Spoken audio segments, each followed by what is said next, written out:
So if you want to change the world, start off by making your bed. If you make bed every morning, you will have accomplished the first task of the day. It will give you a small sense of pride, and it will encourage you to do another task, and another, and another. And by the end of the day, that one task completed will have turned into many tasks completed. Making your bed will also reinforce the fact that the little things in life matter. If you can't do the little things right, you'll never be able to do the big things right. And if by chance you have a miserable day, you will come home to a bed that is made, that you made. And a made bed gives you encouragement that tomorrow will be better. To pass SEAL training, there are a series of long swims that must be completed. One is the night swim. Before the swim, the instructors joyfully brief the students on all the species of sharks that inhabit the waters off San Clemente. They assure you, however, that no student has ever been eaten by a shark, at least not that they can remember. But you are also taught that if a shark begins to circle your position, stand your ground. Do not swim away. Do not act afraid. And if the shark, hungry for a midnight snack, darts towards you, then summons up all your strength and punch him in the snout, and he will turn and swim away. There are a lot of sharks in the world. If you hope to complete the swim, you will have to deal with them.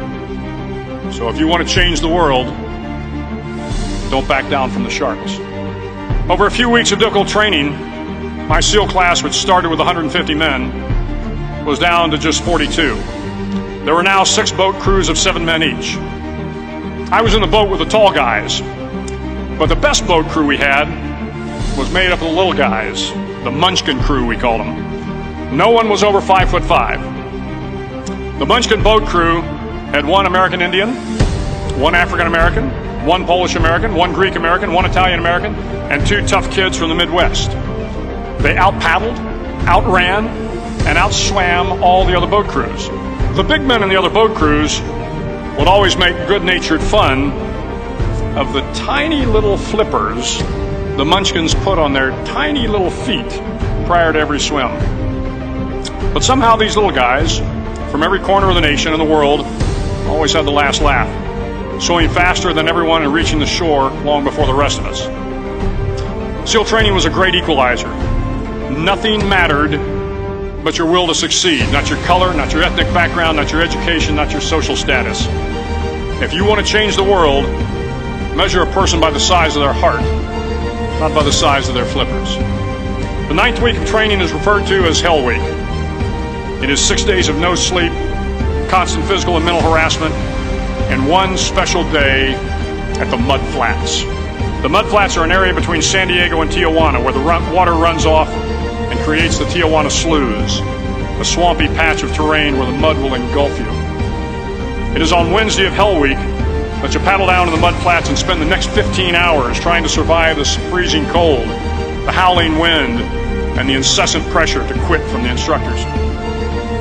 As the sun began to set that Wednesday evening, my training class, having committed some egregious infraction of the rules, was ordered into the mud.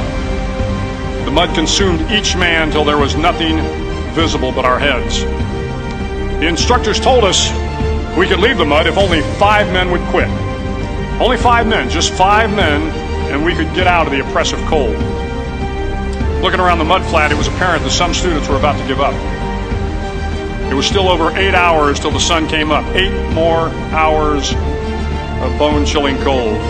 The chattering teeth and the shivering moans of the trainees were so loud, it was hard to hear anything. And then one voice began to echo through the night.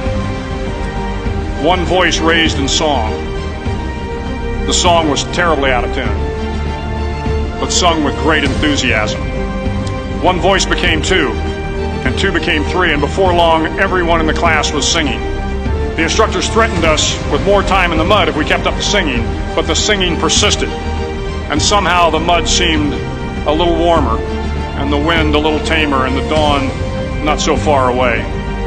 If I have learned anything in my time traveling the world, it is the power of hope.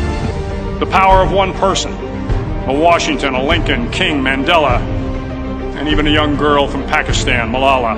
One person can change the world by giving people hope. So if you want to change the world, start each day with a task completed. Find someone to help you through life. Respect everyone. Know that life is not fair and that you will fail often. But if you take some risks, step up when the times are the toughest, face down the bullies, lift up the downtrodden, and never ever give up.